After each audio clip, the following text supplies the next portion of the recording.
2025 está chegando ao fim e o Vamos de Vendas encerra o ano com crescimento, consistência e uma comunidade cada vez mais engajada. Estamos no top 10% dos podcasts com vídeo no Spotify. O Vamos de Vendas é uma iniciativa do Zorro CRM, criado para promover conversas práticas sobre vendas, tecnologia e gestão, ajudando profissionais a tomar decisões mais estratégicas no dia a dia. Essa retrospectiva é um convite para relembrar os insights, histórias e aprendizados que marcaram o VDV em 2025. Vamos de Vendas, o podcast do Zorro CRM.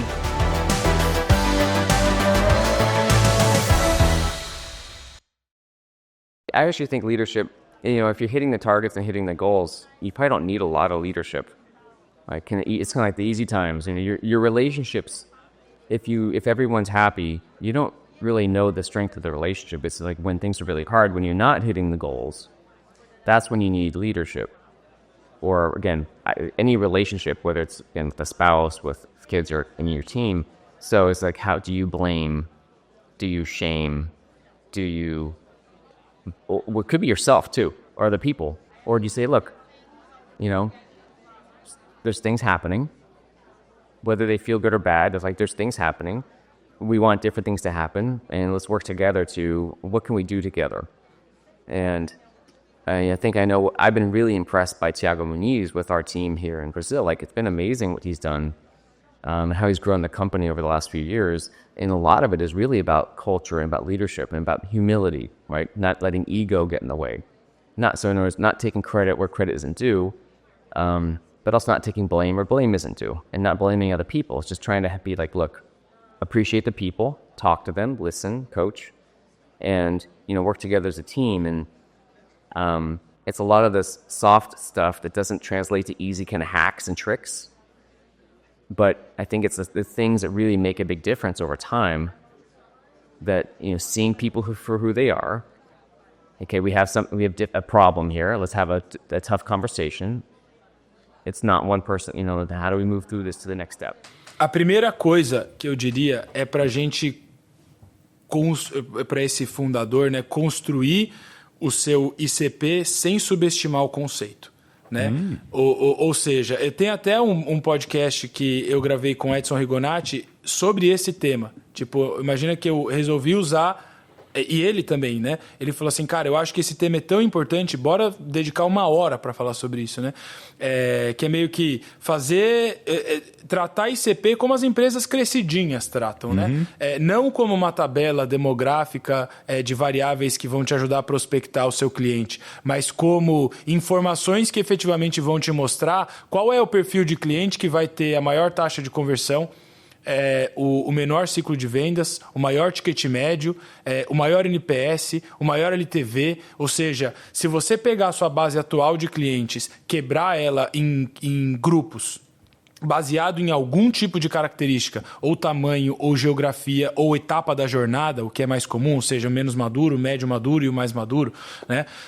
E você fizer uma comparação com base nessa quebra de variáveis, você vai ver que necessariamente há comportamentos diferentes entre eles do ponto de vista de métricas.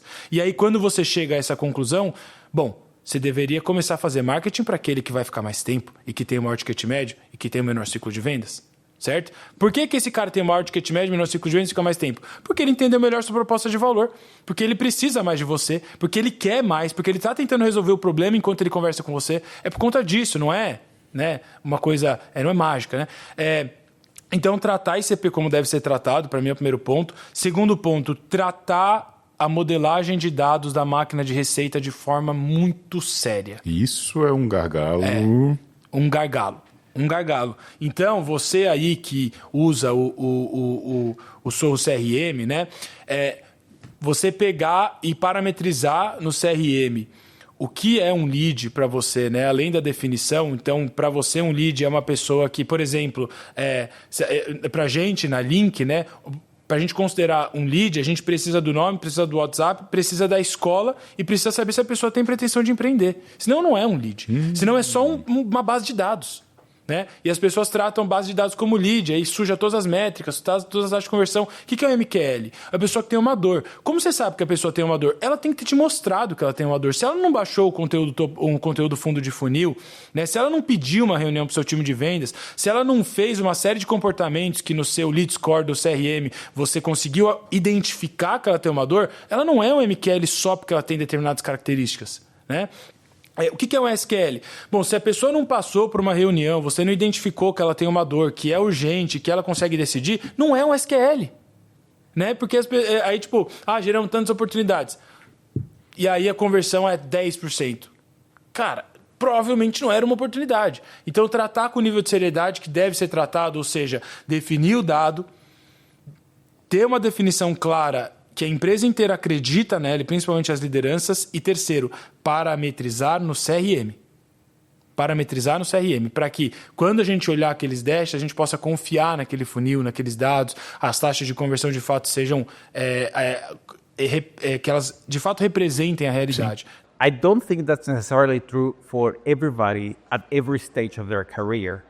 I think going back, this is a discussion about career, right? I think in the early days of your career, I am of the mentality, and this is something that I teach my kids, like sometimes you just have to suck it up, right? You have to look at the future. You have to look at the kind of life and profession that you want to build, and realize that not every moment you're going to be having fun, right? But you also have to put that in context for how does that thing that you're doing fit in your life, right? And I know that's kind of hard to see in the early stages of your career, but you have to sort of like trust the process. Um cliente nosso, típico, ele usa entre 4 e 8 softwares. Um RP mais diversos softwares. Um software de RH, um CRM, enfim, ele tem um software para controle de canteiro de obras. Ele tem vários softwares.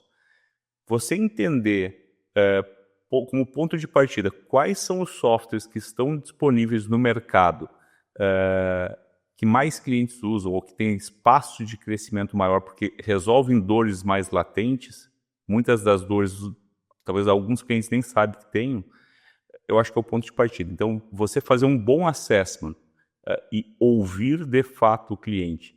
Não se apaixonar pelo seu produto, pela solução que você leva, mas pelo problema do cliente é o ponto de partida. Isso é desafiador. Nosso caso, uma empresa que tem 34 anos de mercado, o Cien já é um produto que tem 34 anos, ele evoluiu muito, ele avançou muito, a gente disruptou ele várias vezes, por isso a gente é líder de mercado hoje. Mas nosso time de produto é apaixonado pelo produto. Abrir mão disso, entender quais são as dores que a gente não endereça e buscar soluções reais, eu acho que esse é um primeiro desafio. Feito isso, fazer as integrações e entregar esse valor da integração nativa com os teus produtos para o cliente é um segundo valor, porque diminui o número de pontos de contato, diminui a necessidade de equipes internas para manter esses produtos, manter as integrações vivas, tudo mais. Você tira esse ônus do cliente e você traz para dentro de casa. O que a gente foi vendo é que quando a gente expande um pouquinho o olhar, e durante muito tempo na Plural eu fazia programas de canais, quero melhorar a aquisição, então vamos fazer um canal de revendedor, vou fazer um canal de valor agregado. Mas quando a gente dá um zoom out, o grande diferencial de competitividade das empresas que conseguem crescer, virar seus unicórnios, decacórnios, elas têm uma estratégia de ecossistema bem clara e bem desenvolvida. E essa estratégia de ecossistema, ela é ampla porque ela traz diferentes agentes stakeholders. Então, se a gente volta na teoria da palavra lá da biologia, o ecossistema da biologia, quanto mais diverso é meu ecossistema, mais estável ele é e menos suscetível à competitividade eu fico, maior a minha barreira competitiva. Então, em vez de eu ter um parceiro que ele é só um revendedor e eu começo a colocar um que indica, um que implanta, um que revende, eu começo a trazer mais estabilidade e defensibilidade para os ecossistemas. Então, torna o tema um pouco mais amplo do que só um programa, só uma iniciativa de canais. E isso é uma barreira competitiva e quem está liderando uma pauta dessa na empresa, os CEOs estão pensando nesse diferencial estratégico competitivo. Então, tem expandido um pouco mais o olhar. Foram grandes líderes no final das contas, né? Porque as organizações precisam de líderes, de pessoas que assumam riscos, tomem decisão, né? Que se coloquem ali, né, na linha de frente. Acho que não tem empresa e não tem empreendedor no mundo, né? Pense em você. Se alguém toma a dianteira lá na Pipe Lovers e diz assim, vem cá, Gustavo, eu vou tocar esse projeto, deixa isso aqui comigo. Coisa mais maravilhosa do mundo. Fala sério, né? E essa é a verdade em todo lugar. Então, se a gente tem bons líderes, a gente tem growth, a gente tem esse movimento acontecendo, né? Então, por isso, hoje eu tenho trabalhado muito no desenvolvimento de lideranças, porque eu acho que é um motor ali, no final das contas, para esse growth acontecer. Bom, quando a gente fala de funil, você sempre pensa de cima para baixo, né? Então, vai afunilar, vai entrar muita coisa e vai sair alguma coisa. A visão de funil reverso é justamente o contrário, cara. É você olhar de baixo para cima. Então, no final, o vendedor, o supervisor, o coordenador, enfim, recebe uma meta. Ó, tua meta tá aí. Cara, como vou chegar nessa meta? E eu fico bastante espantado, assim, eu vejo até hoje muitos vendedores, ou até gestores de vendas, que não têm a visão clara do porquê não batem meta. Né? Tipo assim, o que eu precisava fazer para chegar nesses 50 mil de MRR? Todo mês aqui? é uma meta nova aqui, né? Pô, é uma surpresa. É uma grande, né? Quase uma coisa mística, assim. Aí eu sempre vai reclamar da meta que chega, né? Exato, exatamente. Então, o funil reverso nada mais é do que você inverter a metodologia de gestão. Então, cara, eu preciso entregar 20 mil de vendas aqui. Quantas propostas eu preciso chegar para gerar esses 20 mil de vendas? Quantas shows, né? Quantas reuniões eu preciso gerar para fazer essas propostas? Quantos SALs ou quantos SQLs eu preciso ter para chegar nessa quantidade de shows aqui, de reuniões? E quantos MQLs e quantos leads? Então, no final do dia, cara, é você começar do bottom line e ir subindo. Por isso que você precisa ter a taxa de conversão por etapa muito clara e por tipo de oportunidade. Aquilo como eu falei antes aqui, né? Uma origem quente é diferente de uma origem morna e fria. Mas basicamente é você inverter a maneira como você enxerga o funil. É de baixo para cima, né? Na Solids aqui, a gente faz exatamente isso. Essas etapas que eu te falei são as etapas que a gente trabalha hoje aqui. E a gente implantou uma ferramentazinha de gestão de funil reverso por vendedor. Então eu consigo saber quanto cada um deles precisa para entregar, e assim a coordenação.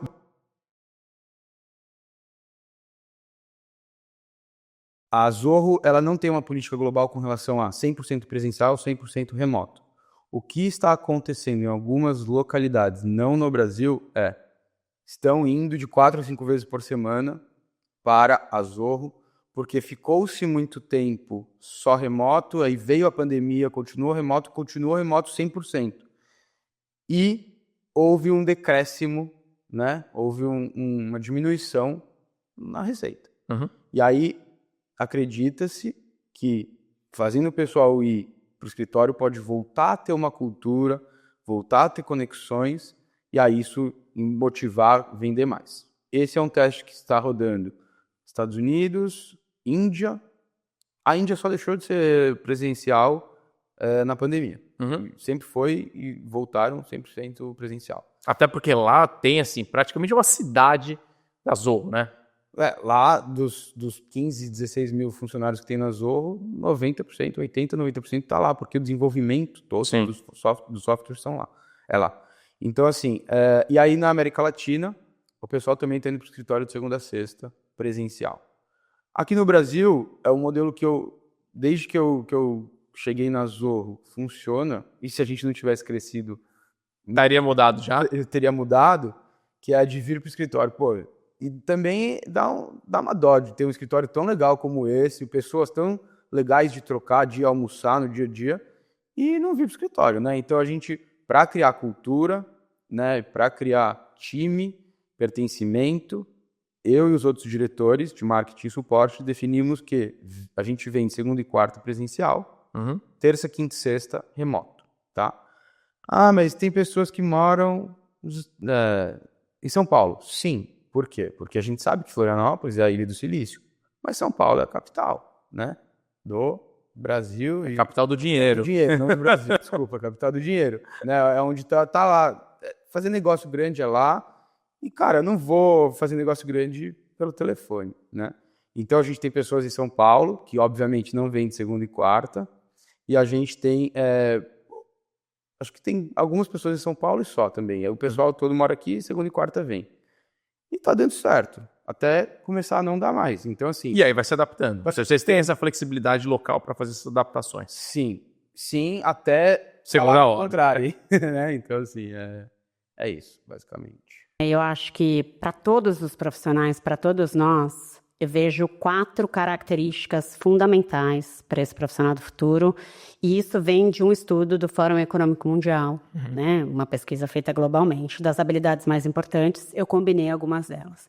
Então, primeiro, para mim, eu combino as habilidades de curiosidade, aprendizado contínuo e criatividade, e eu chamo de mente inovadora. E por que eu combinei elas? Porque quanto mais curioso eu for, mais coisa nova eu vou aprender. Eu vou exercer essa minha habilidade, né, de aprendizado contínuo, que a gente falou. Quanto mais repertório eu tenho, mais eu consigo conectar os pontos, como você falou, e ser mais criativo. Então, esse, para mim, é um pilar desse profissional do futuro, e o de vendas também, tá? O segundo, eu chamo de letramento tecnológico, que basicamente é a gente se jogar de cabeça em inteligência artificial.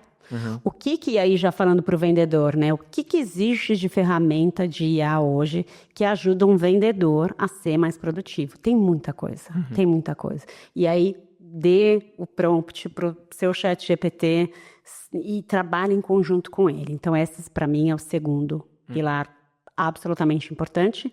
E aí, o terceiro e o quarto, a gente já vai para um lado bem humano desse profissional. E o terceiro eu chamo de inteligência emocional. Eu combino as habilidades do estudo de autoconhecimento, motivação, empatia e escutativa. E, por fim, o que a gente acabou de falar, que é saúde mental, né? Do estudo eu trago resiliência, flexibilidade e agilidade, eu trago dentro desse capítulo. Então, para mim, esse é o profissional do futuro, independente de ser de vendas, de ser de marketing, de ser de RH, porque os desafios vão vir para todas as áreas. E você se conhecer para se manter são, com a mente em dia, você desenvolver esse repertório de tecnologia e estar sempre aprendendo, para mim é a grande combinação para a gente estar preparado para esse futuro do trabalho. Qual é o segredo? Todo mundo está procurando santo grau de tudo, né? E no caso de gamificação é impossível, porque no fim do dia o sucesso do game é você conhecer o público. Então, quando você não conhece o que é interessante para eles, o que é legal para eles, e isso está sendo decidido numa salinha muito distante da operação. Você tá lá na sala de marfim e a galera tá lá na guerra. Pô, são cabeças totalmente diferentes. Totalmente diferentes. Então você acha que, nossa, eles vão amar, sei lá, a caneca X.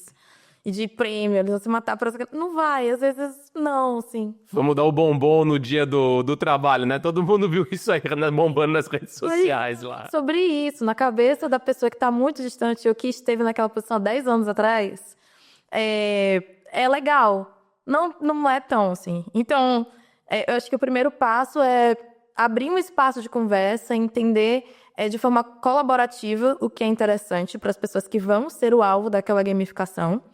E conseguir conectar isso com o negócio. Porque também não adianta ter só o time feliz, fazendo o que queria fazer. A galera adora fazer um churrascão aqui, mas esse churrascão vai conectar como com nossos objetivos de negócio, né? Porque senão, eu acho que o maior gargalo, às vezes, é isso. É sobre o time estar engajado, que legal que o time está feliz, mas esse time feliz também precisa responder ao negócio, porque se não responder ao negócio, isso não vai durar muito, não vai ser sustentável, sabe? Então, é tentar conectar o melhor dos dois mundos. E aí, falando assim, parece mais difícil do que realmente é. Mas um formato mais simples de gamificação, por exemplo, é um que, por exemplo, eu faço hoje. A gente tem um programa que é uma campanha para geração de demanda e a gente age através de gatilhos. E a gente estimula para que o time trabalhe junto. Então, não é uma pessoa que ganha, é o time que ganha. E aí bateu, sei lá, meta mínima, desbloqueia uma coisa. Bateu meta média, desbloqueia outra coisa. Bateu a meta máxima, é outra coisa que desbloqueia para o time. Para o time, ou seja, tem que trabalhar em conjunto. Então, sempre tem, assim, quando a gente faz campanha de venda, sempre tem a mesma pessoa que ganha sempre. Sempre tem um que se destaca, tipo, um que faz 20 vendas, outro que faz 2, outro que faz nenhuma. Então, como esse que faz 20 consegue... também fazer um branding dele ali dentro do time, né? Tem uma frase, cara, que a gente sempre fala que treinamento não é evento, treinamento é rotina. Tem muita empresa que também, Caio, vem cá, vamos dar um treinamento aqui. Geralmente eu tô negando, cara, porque o problema não é o treinamento. O problema tá antes, no processo, tá no gerenciamento, nos rituais, na liderança. Então, eu também eu compartilho com você dessa dor. E, cara, treinamento ele tem que ser rotina. Tem empresa que vai fazer uma vez no ano uma convenção de vendas, lá no final do ano, vai chamar todo mundo, vai chamar Thiago Concer, Gustavo Pagotto, adoro, acho muito massa. Pode chamar, tá? Eu gosto. Exato, continua chamando. Cobro bem as palestras, mas não é isso que vai resolver. A gente vai lá mais para divertir o povo. Exato, vai ser um evento muito legal, que nem você comentou, mas, cara, vai resolver de fato o problema que está acontecendo na empresa? Vai resolver o problema de eficiência, o problema de ticket médio?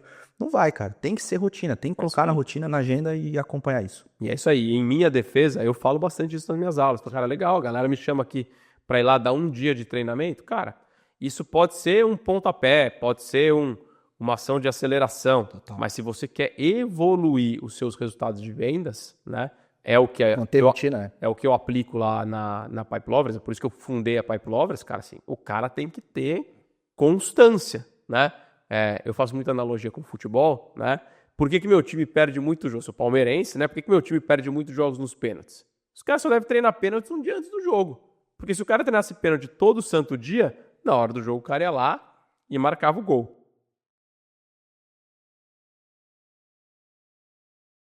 Eu não vejo um outro caminho para você tanto perceber o mercado. Buscar negócios é absolutamente básico, né? Você tem que prospectar. Você não está prospectando, você está perdendo para o teu colega, para o teu concorrente, né? Agora, para você conhecer o mercado e a percepção dele para com a sua empresa, a sua marca, se você não estiver prospectando de alguma forma, em algum momento você vai ser, né, ultrapassado. Mas assim, é muito rápido, né? É muito rápido. E um viés que te ajuda, uma ferramenta que te ajuda, é sem dúvida a prospecção ativa, né? O outbound. No churrasco, a pessoa que só fala do mesmo assunto, ela é chata. Certo? No LinkedIn, ela é especialista.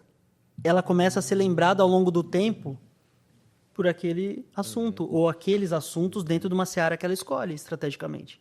Então, a primeira coisa, eu tenho um perfil. A segunda, eu posso escolher bater com a esquerda ou com a direita. As duas é ideal. Qual que é a minha esquerda? Conteúdo. Qual que é a minha direita? A prospecção ativa. Eu ir atrás dos clientes e abrir conversas diretamente com eles.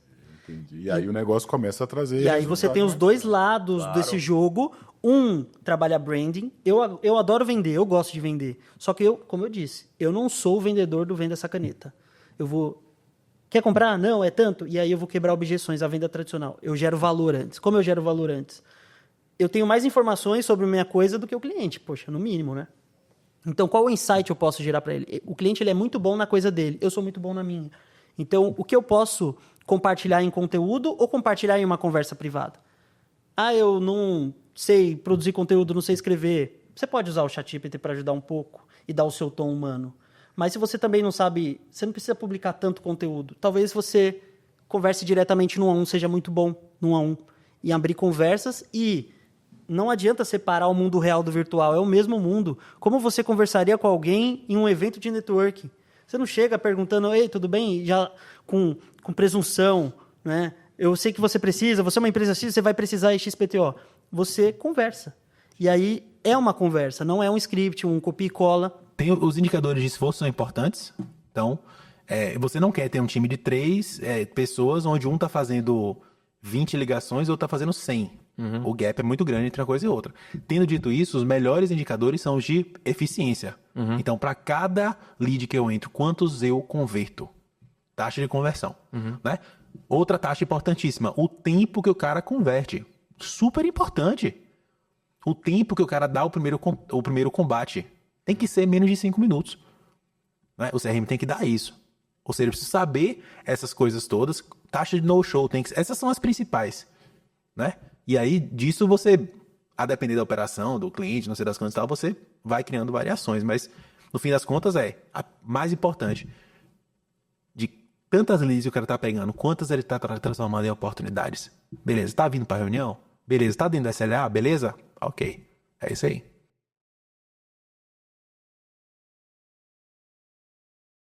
So I talk about the customer success bow tie, which has the sales funnel on the left, but it's on its side. And you start with multitudes of leads and prospects, and you convert them. And on that side of the journey, we've had a lot more data. You know, yesterday you were talking about Salesforce automation. CRMs have been around, marketing automation. You know, those are all these transformational technologies where we've learned how to really, you know, deliver the right content to the right user at the right time to, you know, and to measure the impact. So we've done that, and we have a lot more experience with those numbers. And then on the right side of that bow tie is the customer journey, where you start small, but there's this huge expansion because as your customers stay with you and they keep paying and then they expand and then they refer you, there's this huge expansion on the right side. But we're still in the early stages, so we don't have all that data. And a lot of the customer journeys are more ad hoc. So teams are not, unfortunately, working together to deliver the right content to the right user at the right time. And, you know, we often think about the customer as the company. Oh, great, we've got an account. That account has a logo. But within that account, there's, you know, tens or hundreds or thousands or tens of thousands of people. And each of those people are individual personas who need to help them, you know, they need help accomplishing a job. And so we need to get much more specific about the data for that journey and get all those teams working together. They're still quite siloed. Para mim, a experiência do cliente, ou essa visão de encantamento de cliente, ela é uma questão mais estrutural. Ela não é uma questão de uma área. A área até eu acho bacana a iniciativa, porque ela é um começo. Mas ela, né, efetivamente, ela é um processo de DNA corporativo. Ela está intrínseca no jeito da empresa ser, do jeito que ela pensa negócio, do jeito que ela pensa se validar no mercado ou ser útil para o mercado. Se ela entender isso no seu contexto mais íntimo, ela vai reproduzir isso em todas as áreas. Esse é o grande pulo do gato de qualquer empresa que a gente olha e acha encantadora. Então, e isso vai chegar no nível da ponta. A jornada do cliente geralmente começa no momento de aquisição e ele continua depois, seja no pós-venda, seja no relacionamento, seja na maneira como você se relaciona com ele no dia a dia. Então tem sido uma experiência muito legal, com muito aprendizado e que está, acima de tudo, trazendo muito resultado.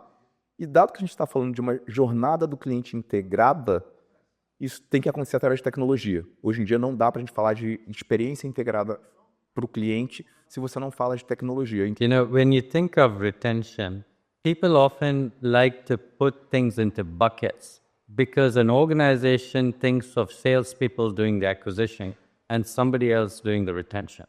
So your knowledge of the world is often reflected in how you approach the world, which isn't the right way to do it. It's how they experience the world, right? Yeah. So in a sense, rather than ask whether retention is more effective than acquisition, I would say there isn't even a boundary in today's world. Retention is acquisition. So one example is what you talked about a few minutes ago, right? When you have customers who expand with you. So look at Zoho as an example. We are in so many countries, so many products. We solve a lot of problems for customers. So when we have a customer doing something with us, over time they start to do more things with us. Is that retention or is that acquisition, right? And over time they do deeper things with us. They are not engaging a small portion of their company, a larger portion of their company. Another way of deepening the relationship. Is that retention or is that acquisition? So you can keep going on. I'll give you another example. Most businesses get new business in a subscription model from referrals. Mm-hmm. You know, people tell them, my kids referred me to Spotify. You know, so people tell you what to buy. So in a sense, by retaining this customer, you're driving the acquisition strategy. So there's really no difference between the two.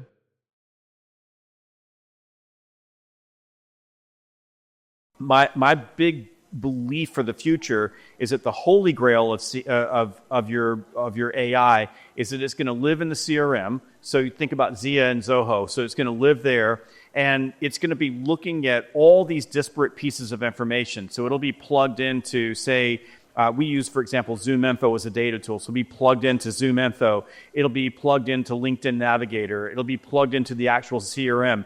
It's grabbing data and information that's coming in through your website or any type of lead forms, and it's looking at all of those signals. And the absolute holy grail is a salesperson comes in the morning and it says hello, and Zia says back to it, hey, how you doing? And actually go through this dialogue in the back of the book. I like to have this whole deal where you get your AI agent talking to you, and it says, hey, I've got this list of prospects that are moving into the buying window right now. You need to call them.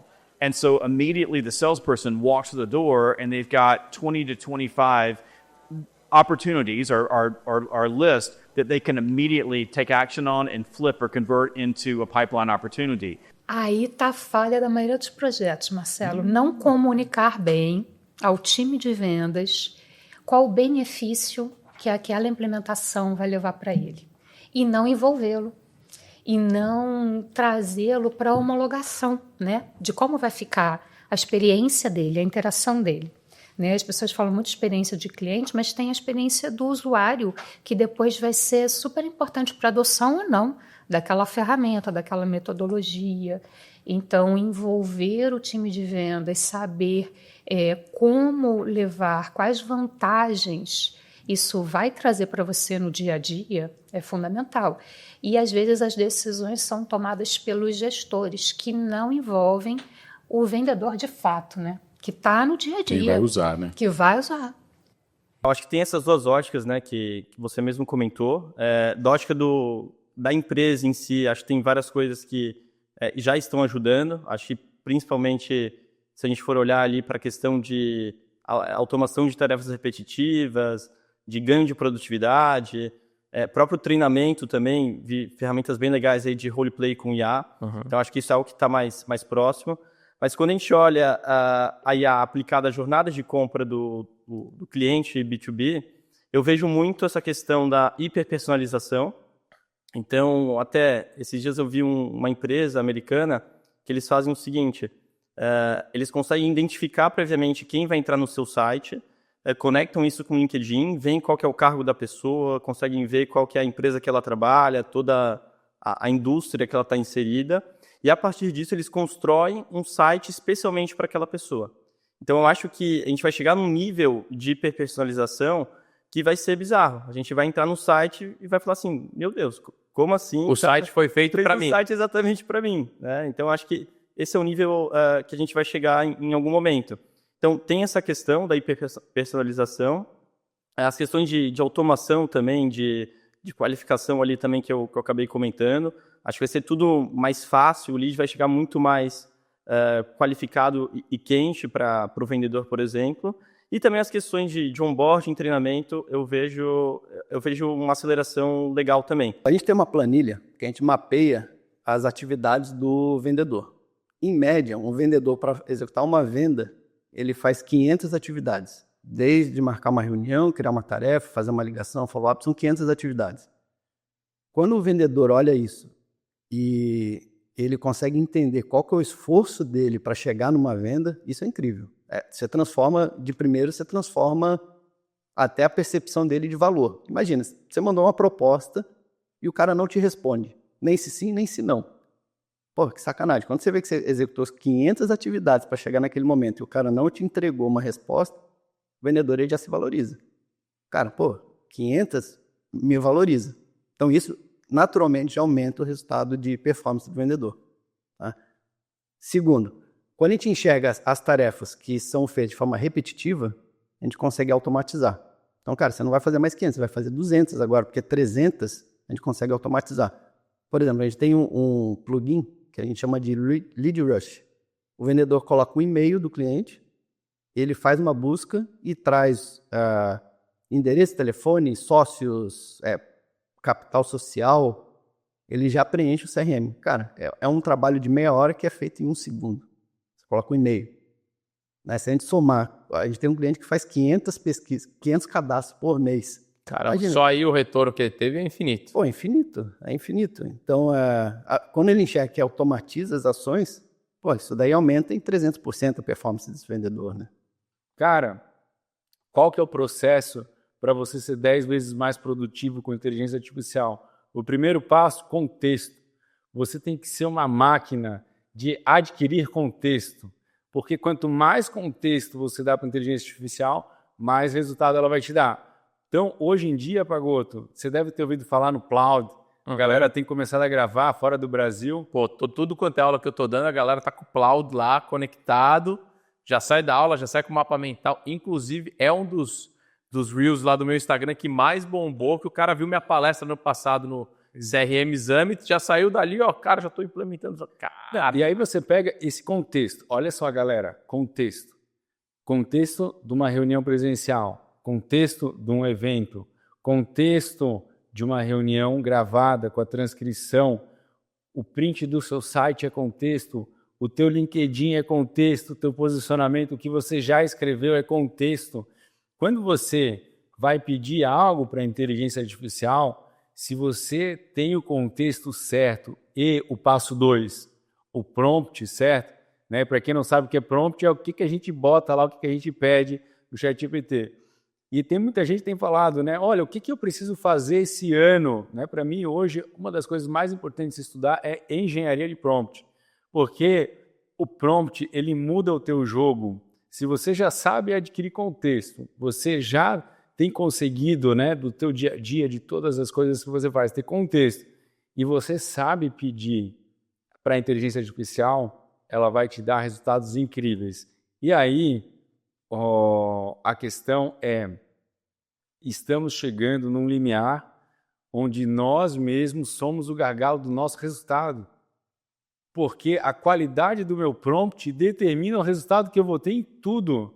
Seja as perguntas que eu vou fazer, porque essa é uma relação que o terceiro passo é iterar. O que é iterar? Não é interar, é iterar no sentido de melhorar, de você pegar aquilo que a inteligência te deu e você bota o teu raciocínio crítico e vai para um próximo nível. E você pega esse próximo nível e fala, IA, faça uma análise técnica, me aponte melhorias, e você vai para um próximo nível junto com a IA, e você testa isso no mercado, e você grava, e você faz de novo e gera novo contexto, e isso retroalimenta o quê? O seu processo. Então, hoje, se você não tem o hábito de processualizar, digamos assim, o uso da inteligência artificial, você está deixando muito resultado na mesa. Você tem duas situações, né? Você tem o cliente que está preocupado com a segurança e eu tenho que garantir para ele um ambiente mais seguro possível para realizar aquela transação. Mas imagina se esse cliente não está preocupado, mas depois que aquilo acontece, você tem uma grande crise. Né?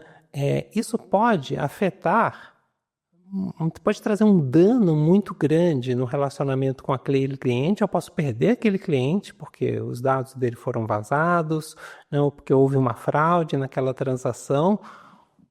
Isso pode repercutir para todo o seu mercado.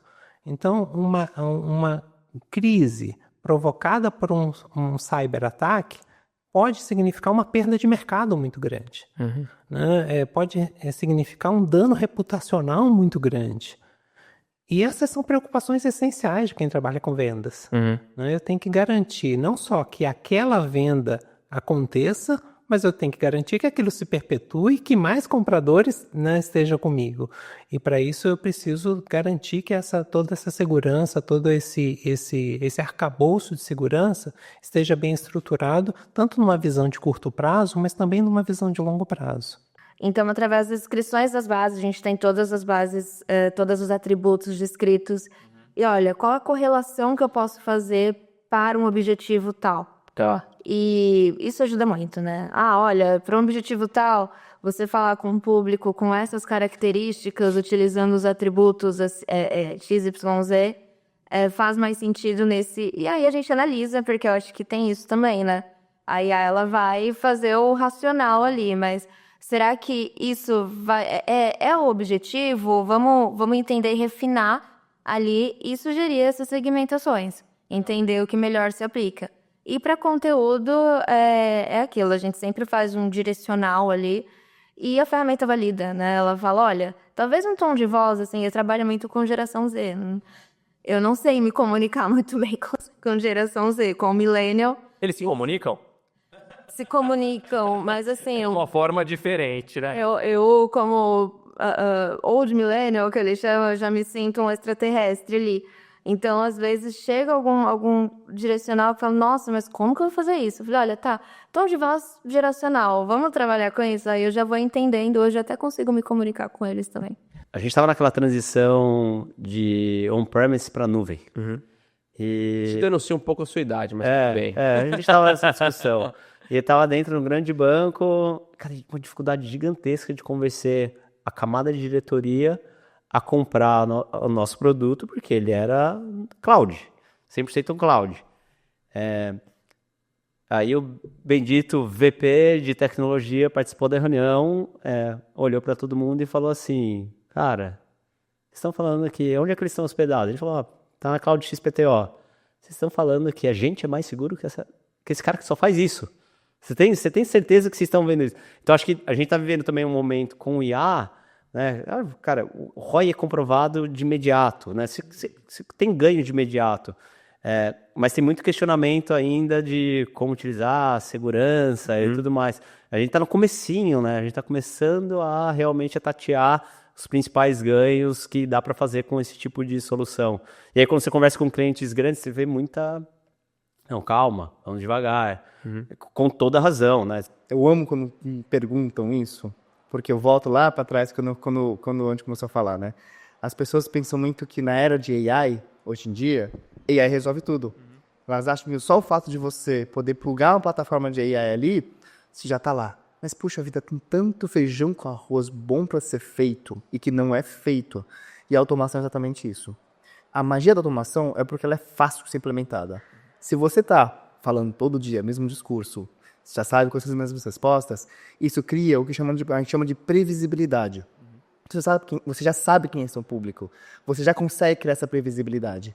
Então, a automação é a maneira mais rápida de você realmente conseguir entregar o que você precisa entregar, criar as rotinas que você precisa criar, e a gente de vendas sabe muito bem como é que é, né? Vendas nada mais do que atingir meta é cálculo reverso. Eu preciso de número X de vendas, para número X de vendas, preciso de número X de leads, número X de leads, preciso de número X de funil. A automação serve exatamente para isso. Você consegue aumentar muito o seu funil de começo e ir deglossando ele, desnatando ele para descer no funil.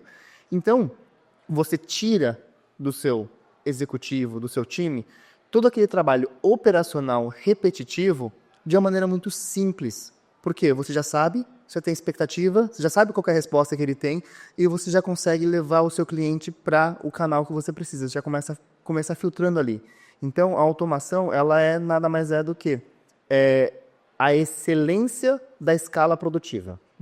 Entendeu?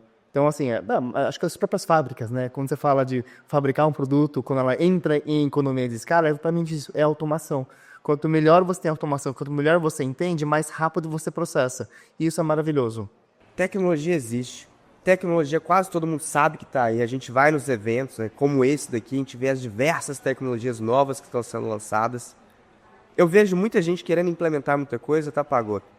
Só que o povo acha que é o seguinte: eu vou contratar a solução, eu vou pagar, e aí todo mundo vai usar, vai ser a coisa mais simples do mundo, e vai estar implementado, e vai estar gerando resultado, e no fim do dia, mas ninguém preenche o CRM, ninguém faz isso, ninguém negocia, esse negócio é difícil. A verdade é que você não comprou necessariamente a ideia de, vamos implementar isso. Você comprou a ideia de, isso é o resultado final.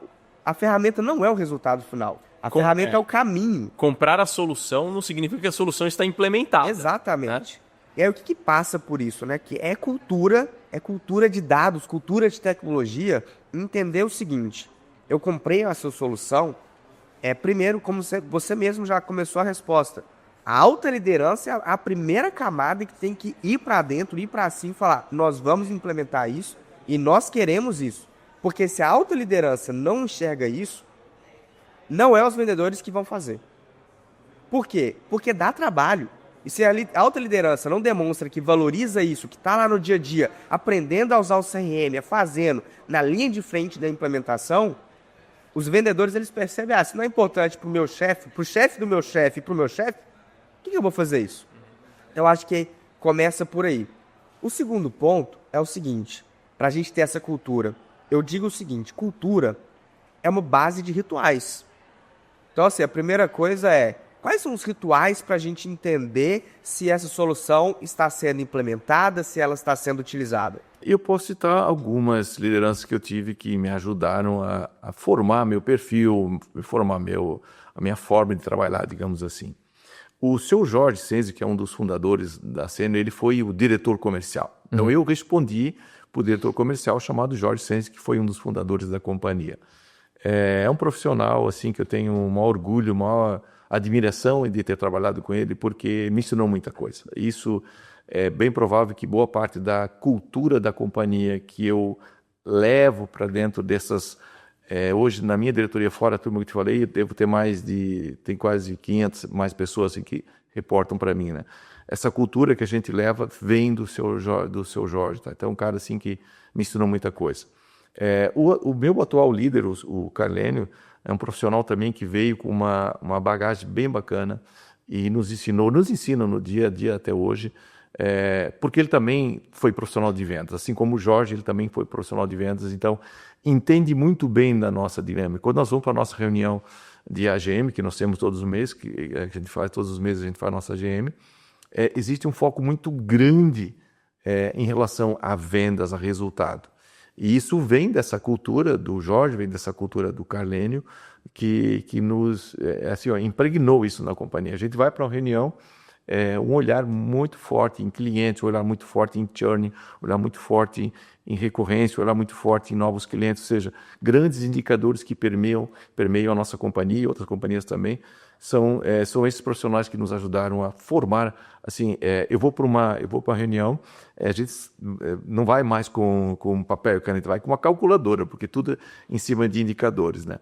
Então são dois líderes que eu diria para você, assim, que eu tenho orgulho de... eu continuo trabalhando com ele, que é o Carlênio Castelo Branco, que é o nosso presidente, e o seu Jorge, que foi o meu diretor comercial, e depois também ele foi presidente, e eu reportei direto para ele como diretor de mercado, que na verdade foi ele que me promoveu na época. Não é nem uma questão porque foi ele que me promoveu, mas foi porque eu aprendi muita coisa.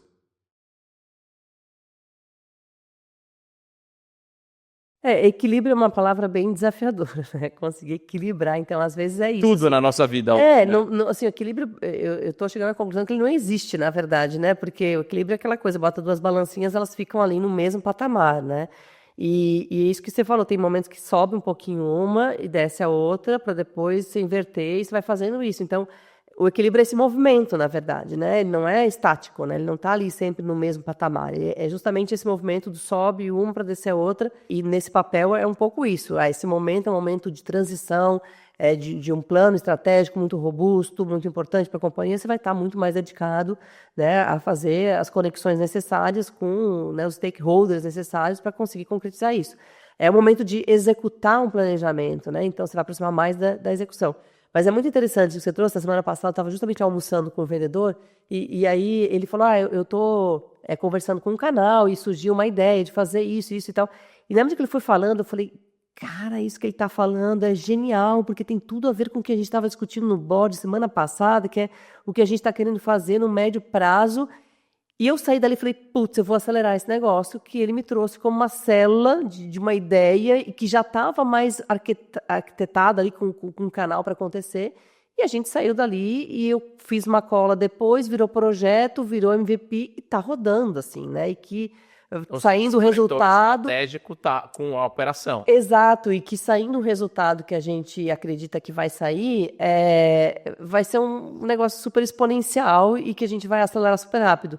Então, enquanto eu estava com uma ideia mais médio, longo prazo, no vendedor eu encontrei um caminho de execução, que ele mesmo já tinha aberto. Estava um pouco distante, precisou fazer cola, ajuste, mas no final deu tudo certo. Então, é nessa aproximação e nessa visão mais de detalhes que eu trago que o papel do CRO pode enxergar muita oportunidade de otimização, né? Esse, para mim, é um exemplo claro de que é possível, em um almoço, né, você conseguir fazer a cola de duas esferas que estão teoricamente distantes e potencializar resultado num espaço de tempo menor. O Revenue Enablement, ele precisa garantir que a área de marketing, vendas e CS estejam totalmente preparadas com relação a conhecimento, ao uso das ferramentas e a tudo que uma área está fazendo para colocar esse cliente para dentro, né? Discurso alinhado, né, entre todas essas áreas. Enablement cuida muito mais de pessoas. A gente transmite esse conhecimento, a gente entende qual é o melhor formato para levar esse conhecimento. O RevOps, ele está muito mais atrelado a dados, à ferramenta, ao processo. Quando a gente se junta, a gente consegue treinar e medir. E aí fazer ajuste. Então, essa é a grande diferença, né? Eu já trabalhei lá no começo, 2015, 2016, sem ter uma área de RevOps do meu lado. E era bastante difícil trabalhar dessa forma, porque mesmo que eu olhasse o dado, eu não tinha uma visão especialista com relação ao negócio, né? E a partir do momento que eu entendi que fazia muito sentido, que eu não, né? O mercado entendeu, inclusive, né? Apesar de algumas áreas de enablement ainda estarem ligadas ao RH, que aí eu dou um conselho, que não se faça isso nas empresas, que realmente esteja debaixo do guarda-chuva de receita, mas é isso, né? Faiola, a gente está analisando aqui esse dado e talvez a gente esteja indo pelo caminho errado. O RevOps me dá uma visão de, tipo assim, cara, o que pode causar mais impacto? Você falou anteriormente, né? Eu vou ter vários problemas na operação, vou ter várias conversões de várias etapas do funil, mas qual talvez vai me trazer mais impacto num período mais curto? RevOps me dá um pouco dessa noção também para que a gente crie esses processos. Então, eu acho que é isso. A união dessas duas eu ofereço conhecimento e eu meço para entender se a gente está no caminho certo. Quanto mais você reter o cliente ali, o ciclo de vida for mais longo, maior o LTV. Né? Então, assim, tem muito a ver com você vender bastante, mas reter esse cliente, atender bem esse cliente, fazer com que ele permaneça com você eternamente, se possível. Né? Então, o time de CS atua ali muito forte. Em outro ponto de enterprise, que a gente vai falar também daqui a pouquinho, que é a estratégia do land e o expand. Né? O time de CS tem um papel tremendo ali no cross-sell e no upsell. Né? Então, tem muitas ações de crescimento também no pós-venda.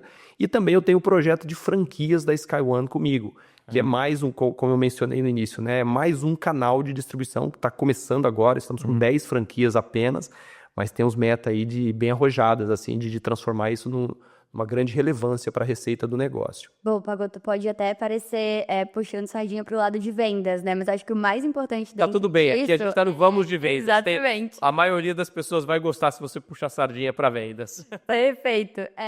O mais importante no final do dia é vender dentro da base. Então, eu acho que se a gente se preocupa muito em ficar pensando na oportunidade perfeita, ali, é quando ele respondeu o NPS acima de 7, é quando ele entrar na plataforma pelo menos 5 dias por semana. Se a gente for ficar olhando só para isso, eu acho que a gente perde muita oportunidade de conseguir vender dentro da base. Hoje, inclusive, um dos principais objetivos que a gente tem dentro da nossa estratégia é fechar o ano com CS, trazendo 70% do novo MRR mensal da empresa. Então, é um objetivo bem agressivo, mas que a gente percebeu que existe, assim, total potencial. E aí, acho que a lógica disso é só olhar pensando. Eu tenho, por exemplo, 100 mil pessoas hoje na base e o meu time de vendas vai trazer 20 mil ao mês. Para mim, como gestora, enfim, vindo de uma carreira de vendas, é injustificável eu dizer que o time de vendas tem que trazer mais receita do que o time de CS, já que a base dele é muito maior. Sim.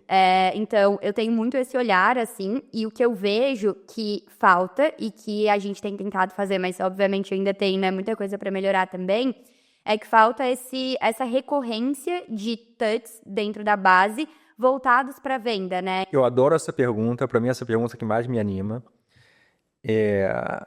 Inicialmente, escala é o mais óbvio, né? Porque isso já está bem dominado por qualquer mercado. Você vai entrar numa nova geografia, você vai entrar num novo setor, né? Que nem a gente falou logo no início. Você utiliza as parcerias para poder entrar nesse território. E não tem nenhuma dúvida em relação a isso. Só que o maior valor, na minha opinião, que uma parceria traz é em termos do valor agregado. São as parcerias que são complementares. Então, vamos lá, vamos desconstruir isso daí, vamos de trás para frente, né? O nosso foco, quando entrega uma solução para o cliente, quando comercializa para o cliente, é entregar uma solução completa, tá? Não tem nenhuma empresa, quer dizer, raras são empresas hoje que sozinha tem todos os recursos, e a palavra recurso é muito importante, né? Internos para poder entregar toda a solução completa lá para o cliente. Muitas acham que tem, muitas acham que, a minha solução completa às vezes é mais qualidade de produto. Não, qualidade é uma coisa, solução completa é outra. E como é que você faz para poder desenvolver isso? Então, Ou você internaliza, olha, eu vou desenvolver os outros recursos aqui dentro da empresa para poder estar entregando a solução completa. Ou a outra forma é você encontrar alguém que faça, que consiga se juntar contigo e você empacota uma oferta mais completa para o mercado.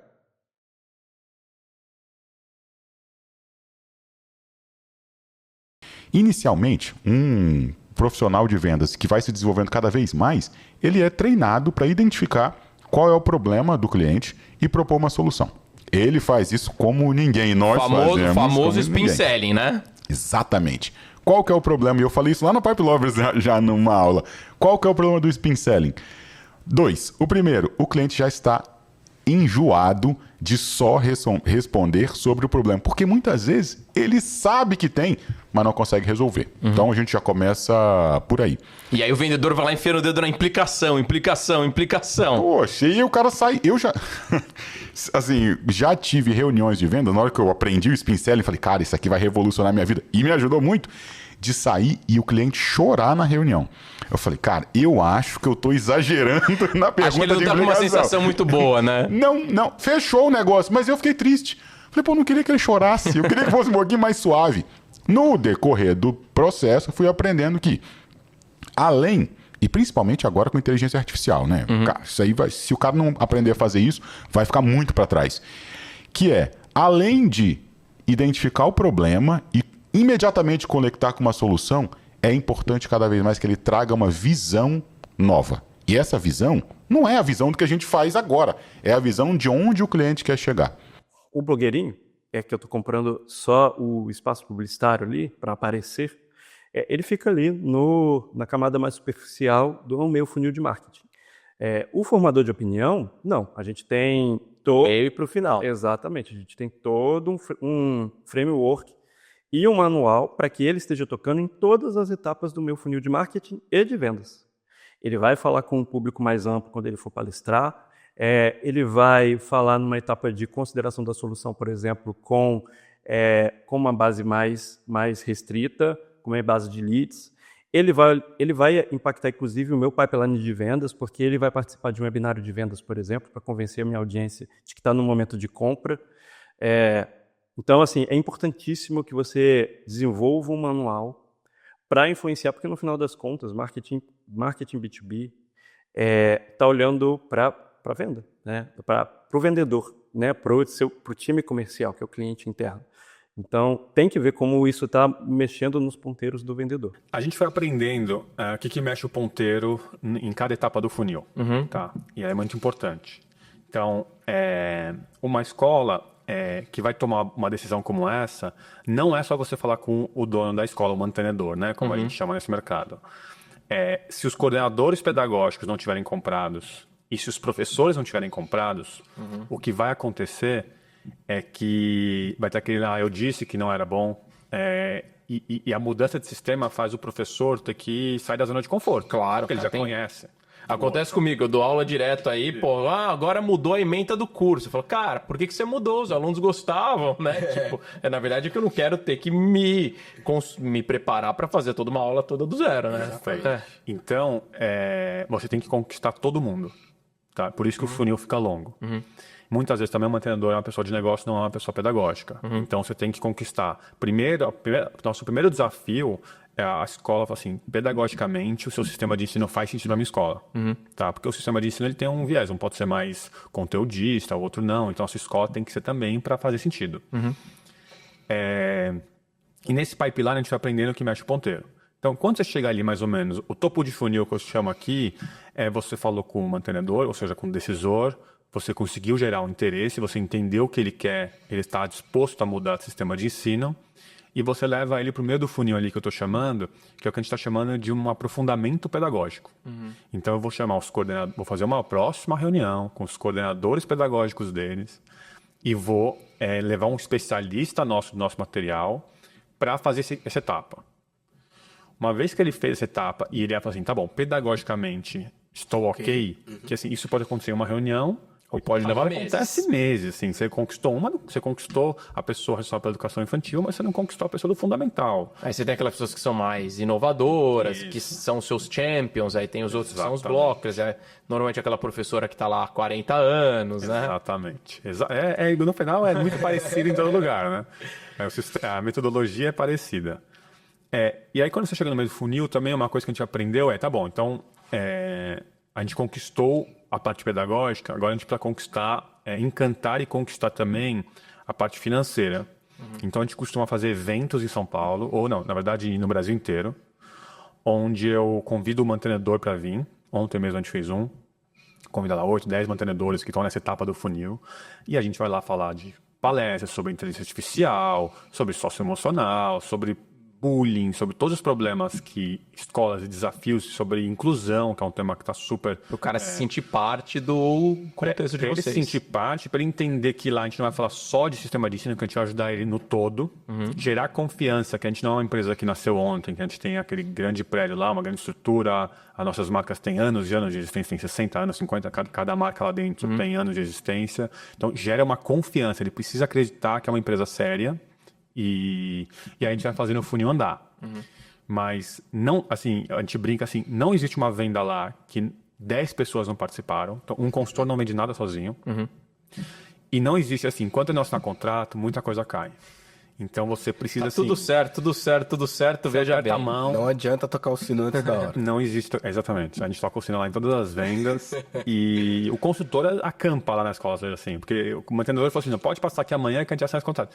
O consultor não sai de lá sem o contrato assinado. Então, às vezes ele fica lá 2 dias esperando aquilo acontecer. Então, assim, os contratos são muito suados, assim, tá? Não tem contrato fácil. Isso é algo, assim, ele quer ir vir para o seu sistema, você resolve todos os problemas dele. Financeiramente, você chegou num preço que fazia sentido, mas ele tem uma ótima relação com o produto antigo. Não é nem com o produto, é com a pessoa, porque é muito relacional. Ele não está feliz com o produto atual dele, com o sistema atual, mas ele não quer ter um problema com a pessoa, romper com aquela pessoa. E às vezes ele não muda por causa disso, assim, e eu acho isso é o tão relacional que é esse mercado. Bom, a janela ela abriu. A visão já tinha sido dada, como a gente falou. O produto, ele estava ali adequado àquele mercado. E depois eu falo um pouquinho do que é a nossa proposta de valor, né, como iFood de benefícios dentro do ecossistema como um todo. Mas estava adequado. Como é que eu acelero? Eu começo por aqui, né? Eu começo no Enterprise, eu começo no SMB. É o que é a resposta do teu CEO para você. Cara, a gente começa tudo junto, ao mesmo tempo. O mais rápido possível. Mas o que eu gosto de falar de vender para o dono é que você só precisa convencer ele, né? Então só é sempre entre aspas, mas ele é o tomador de decisão. Quando você pensa numa empresa grande, eu vou dar um exemplo, por exemplo, de Gympass, agora o Wellhub, assim, a gente tinha que falar com o diretor de RH, que é dentro da empresa, procurar orçamento, tinha que levar para o financeiro, tinha que levar para o resto do comitê, para depois chegar no CEO e o CEO tomar uma decisão. Então era uma decisão que demorava muito, assim, na época. E tinha o timing, tinha o budget, às vezes tinha o analista, né? E 1 milhão de coisas para que a coisa acontecesse, né? Sim, algumas vezes a gente recebeu, tá aprovado agora em agosto, mas a gente vai lançar só em janeiro, que é quando entra o ano fiscal novo. Então a gente teve que provisionar isso. Eu acho que o bom de você vender pro dono é que se você convencer ele que a solução que você tem pode ajudar ele a melhorar o negócio, a decisão é muito mais rápida. Assim, dá exemplo do G4, em média, demora 9 dias, da hora que a gente tem o dono de empresa levantando a mão, até a gente tem um... Do cara preencher o formulário sentado no sofá ali, navegando no Instagram, até ele fechar, menos de 10 dias. O RH ele tem um tema que é isso que você falou, esse teto de vidro, né? Então, essa preocupação, ele sempre quer mostrar que ele está agregando valor para o negócio. Então, acho que esse é um grande desejo sempre, e óbvio que está, né? Com as pessoas, mas ele quer mostrar até mais do que isso. Então, toda vez que a gente vai... Uma coisa que eu tenho muito na cabeça para vender para RH, ele tem que ter um estudo de ROI muito claro, que ele está investindo naquilo e qual é o retorno que vai trazer aquilo para a empresa. Seja lá, está vendendo bem-estar, qual é o retorno que vai trazer para as pessoas, ou economia em alguma área, estou vendendo agora HCM, como é que eu vou dar mais eficiência, como é que eu vou trazer mais talentos, olhando para... Então, como é que eu vou agilizar a contratação, etc. Então, acho que assim, sempre vai ter esse lado do buscar ajudar o RH a comprovar com resultados mensuráveis que aquilo vai trazer um retorno. Porque às vezes tem esse erro de achar que o RH não quer indicadores do tipo, mais financeiro, mais... Não, ao contrário, quer muito. E aí entra o tema que eu acho que nós temos um papel fundamental em apoiar nisso. Então, vou falar até um pouquinho aqui, né? Por exemplo, quando você vende bem-estar, você pega o Well Hub na época, era uma coisa mais disruptiva, ou seja, você precisa me ensinar. Nunca ninguém tinha implementado papel de educação, né? Papel de educação. A mesma coisa acontece agora, nós aqui na GUP, assim, como é que a gente vai ensinar o RH o que vem vindo pela frente e o que ele tem que se preparar para o futuro? Então, eu acho que vender esses temas para o RH passa muito para isso, sabe? E a outra coisa para mim, isso é essencial em todos os casos, mas o RH mais ainda, trazer cases de sucesso, para ele conversar com outras empresas, porque ele tem que se sentir confortável com aquilo, né? Como que eu vou implementar uma solução de recrutamento e seleção totalmente baseado em AI, e como é que isso vai funcionar? Como é que isso está funcionando em outra empresa? Então, como é que agora as empresas estão olhando essa plataforma, olhando desde todo o ciclo de venda do funcionário? Então, assim, isso tudo a gente precisa... Então, para mim, não tem receita melhor do que levar para visitar outros clientes, outras referências e apoiar nessa jornada. Por exemplo, tanto é que a GUP, hoje, assim, é uma das maiores provedoras de conteúdo para RH quando você busca. Por quê? Porque é esse processo de evangelização. Vai fazer 10 anos. 10 anos educando. Educando.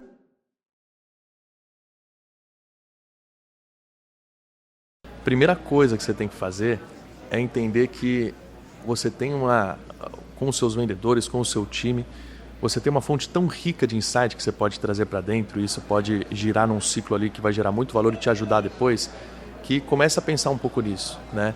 Então, usa seu time de vendas para ser responsável também por trazer esses insights para dentro de casa, entendeu? Então, se você tem hoje uma empresa que está o marketing num lugar lá pensando, vendas no outro lugar fazendo, isso não se casa, vai ser muito difícil de construir uma estratégia que possa ajudar o marketing a fazer coisa de qualidade e ajudar vendas a vender mais rápido, mais fácil, né? Então a primeira dica que eu dou é essa, que eu acho que além de vender, né, hoje o vendedor ele é muito responsável por trazer inteligência para dentro de casa. Então eu acredito que esse é o ponto de partida, assim. Então uma vez que você traz esse site para dentro de casa, é participar dessa discussão junto. Acho que uma das grandes sacadas que a gente teve, inclusive isso foi um benchmark bem grande que a gente fez lá com o pessoal da Brex. No começo eles tinham meio que o mesmo desafio, só que eles já atendiam grandes marcas, né? E aí eles começaram a jogar por todo o Vale do Silício, tipo, mensagens com o logo das empresas que ele atendia e falando, cara, essa empresa presta tal serviço e uma coisa que ela tem em comum é que ela movimenta dinheiro com a Brex. E a gente foi entendendo isso também. A gente já atendia grandes marcas, já tinham várias empresas super conhecidas que acreditavam na Bart e a gente começou a usar a autoridade deles para criar autoridade para a Bart também. Então, a gente fez uma campanha no aeroporto, a gente fez uma campanha no JK, a gente fez uma campanha em outros outdoors, onde, por exemplo, tinha aqui acho que uma empresa que todo mundo deve conhecer, né, que talvez esteja escutando, a Boozer, por exemplo. Cara, a Boozer... Plataforma de passagem de ônibus, né? Ninguém joga esse jogo como a Boozer. E lá embaixo o login da Bart. Isso trouxe muito valor pra gente e era uma estratégia muito mais de autoridade, criação de autoridade, começou a trazer clientes também.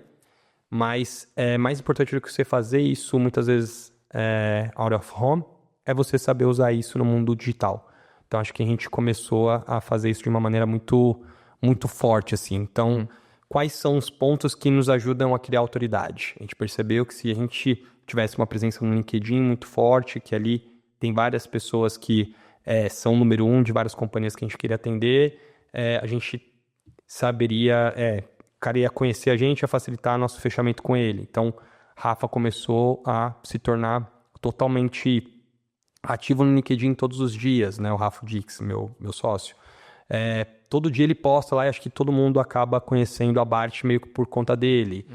A gente começou a fazer parcerias com grandes marcas e postar isso em PR. Então, foi várias frentes que a gente foi investindo, sempre na ideia de eu não quero eu não sou uma pessoa que tenho vaidade com minha marca, mas minha marca precisa ser forte. O que é fundamental nas vendas B2B é você criar estudos de caso, que é na mesma linha desse depoimento que eu dei o exemplo, você criar estudos de caso. Então, vou pegar até o exemplo do Zorro CRM, que eu, inclusive, eu já fui cliente em 2014. Olha lá.